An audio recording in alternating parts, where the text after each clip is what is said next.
Welcome to Trump Teachings, Episode 2. Here we look at the Druid deck. Here's the basic Druid deck, which costs 0 dust and actually has no class cards unlocked. The basic concept is you use Innervate and Wild Growth in order to gain a lot of mana, and you get to play your bigger minions quicker. The name of this lesson is Using Mana Efficiently, which I figured is best explained through this deck, which Druid has the most ways to manipulate mana with cards like Innervate and Wild Growth. At level 2, you unlock Starfire, which is a pretty good card. We would take out the bigger Frostwolf Warlords to put in the Starfires. Level 8, you unlock Swipe, which is an excellent card to board control. Get rid of these Razor Fins for those. And at level 10, you unlock the monstrous Ironbark Protector, at which we can get rid of a River Croc and a Shattered Sun Cleric. Shattered Sun Cleric will have fewer cards to buff, so it becomes a 1-of. And there you have it, the free Druid basic deck, which you can build off of 0 dust. Let's give it a whirl. Victory or death! I must protect the wild. Alright, the name of this lesson is Mana Efficiency. Oftentimes the best play of each turn is simply the play that takes the most mana. And the reason for that is rather simple. All of the cards have a mana cost associated with them, and the cards with more mana tend to be better. So if you're actually spending all the mana each turn and maximizing the usage of it, you can play more cards, and by playing more cards, you have more value, more stuff out on the board. Wild Growth is a really good card to have in the opening hand because it gives you that extra mana each turn. So I'm going to keep the Wild Growth and I'm going to keep the Gnomish Inventor since that's a 4 cost. The plan is to spend 2 mana on Wild Growth and then on turn 3 play the 4-drop. Wild Growth is one of those cards you really want to see in your opening hand when you're playing when you're playing any Druid, really. Now, don't rush to play cards just because you can. It would be a mistake to play Innervate into Wild Growth here, because then the following turn you would only have 3 mana, which you could cast nothing with. So you do have to plan out your Innervates to try to smooth out your mana curve. Same reasoning with the coin.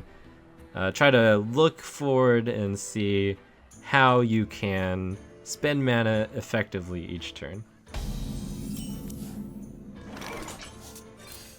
Turn 2 Wild Growth, an excellent on-curve play.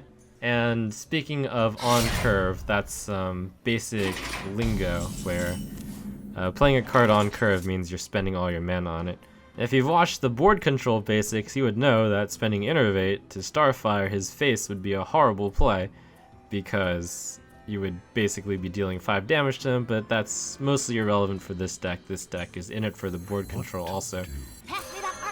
And its strength is through being able to get more mana quicker to use better cards earlier.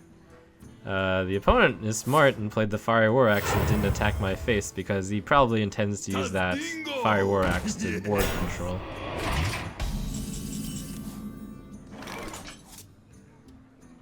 Alright, so always consider the play that takes the most mana as like a possible play, and you have to have a good reason not to do it, basically. So we look at it first, and it's like Innervate Stormwind Champion. You would get a 6/6 on the board. This would be a 3/5. Now there is a reason not to do the play here, because in that case, his 3/5 and his 3/2 axe would swing back at the Stormwind Champion and kill it. So that's not the best play here. You could Innervate Starfire, but that wastes 1 mana. You could Innervate Starfire Claw, but clawing the face is bad. So we bring down our mana usage level to, okay, how can we spend 5? How can we deal with this, really? Claw and Hero ability will be 3 damage plus the 2 to kill that. And then you spend the rest of the mana efficiently on this Bloodfoot Raptor. Hey, give me a minute!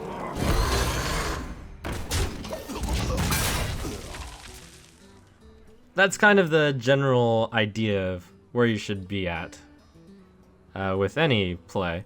You look first at what play takes the most mana and you think, oh, is that a good play? If it's not a good play, you kind of move down. You have to basically have a reason not to do the play, which takes the most mana.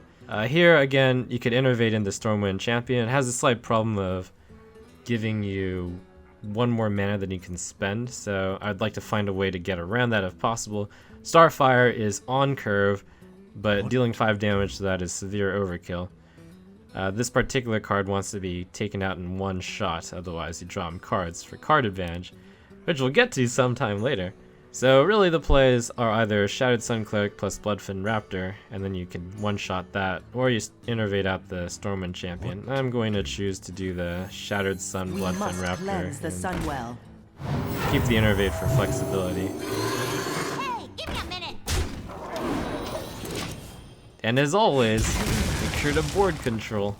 This particular deck has Stormwind Champion in it, and this card is at its best when you have several minions out already. Hopefully after you've established board control. Dingo! Yes! We can see the strength of this deck because I've got 7 mana to play with, and the opponent has constantly been 2 mana behind. So here we go with this, well... Okay, so you see I immediately reached for the Stormwind Champion because that is the most mana efficient play. And then I was going to innervate and then do a hero ability. And then a 4/2 plus that gets into that. However, in this case, Starfire is just too good an answer. Does 5 damage to that, it's perfect. Push forward. Hey, give me a minute. Nature will rise against you. Also had the option to innervate out Mark of the Wild, but Locked and loaded. I like to save that as a card up my sleeve. I prefer to use the Mark of the Wild for board control instead of doing damage to the face, basically. Here we'll maximize our mana usage by playing this giant Ironbark Protector and also innervating out the Mark of the Wild, which can be used to now kill this without having this die itself. I've got a huge guy.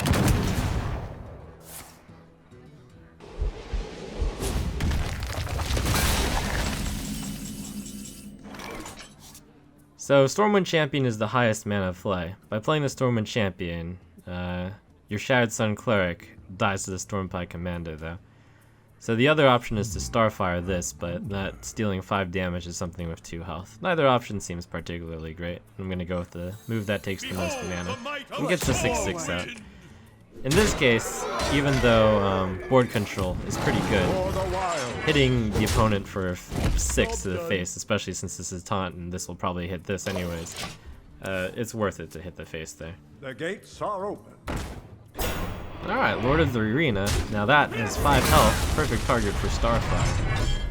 And we can even use our mana perfectly with Starfire and Sen'jin Shieldmaster, very exciting.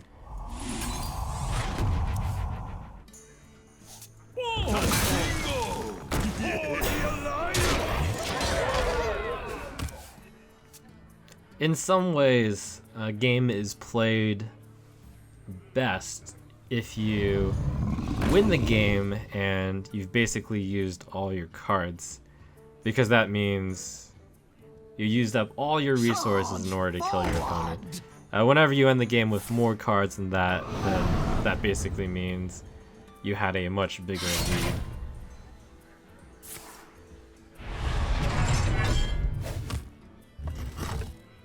And in this case, by using mana efficiently, we get to kill our opponent with just the right amount, and to have constantly stayed ahead of the opponent by having more mana used than him.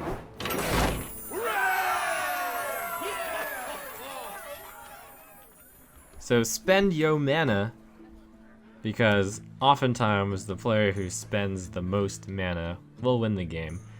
It's rare to be able to spend less mana to be able to beat someone's higher mana spend, although there are a few decks which specialize doing that.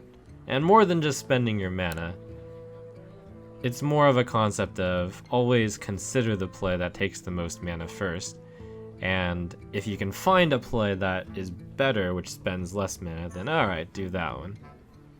If you find yourself loving Druid, Druid is a deck that is often played in tournaments, and has presence in the high levels of Legend as well, and a deck like this is what it generally evolves to.